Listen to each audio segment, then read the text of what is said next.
humigit kumulang 4 na araw na nag-backtracking ang kapulisan ng Santa Cruz Municipal Police upang matukoy ang mga sospek na lula ng sasakyang sangkot sa road rage na naganap sa insidente sa intersection ng Barangay Bubukal, Santa Cruz, Laguna noong January 4. Alamin natin ang buong detalye ng report ni Kevin Pamatmat. Kevin!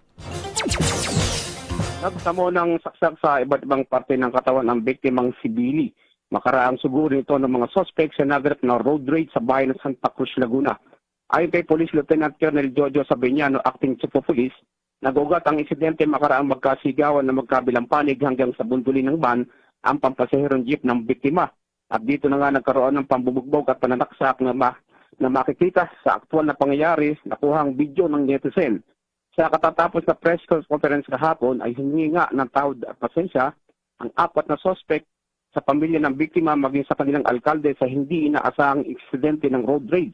Nais naman ng biktima na panagutin ng mga sasalarin at sagutin ang mga gastusin sa kanyang pagpapagamot habang gumugulong ang kaso laban sa mga suspect na parang nakatira sa bayan ng Santa Cruz at Lumban, Laguna. Ako po yung papasalamat sa ginawa nilang pag-resolba ng road rage na ito na nangyari sa bayan ng Santa Cruz. Ito rin po sana yung magsilbing babala doon sa mga tao na gusto gumawa ng hindi maganda. Tinitiyak po sa inyo ng ating mga kapulisan na kayo po ay mahuhuli namin. Kung may mga din sa nangyari, pare-pares naman po nakakilip ng mga ulong laganap, eh hindi naman po natin kagustuhan na hindi po ng pasensya.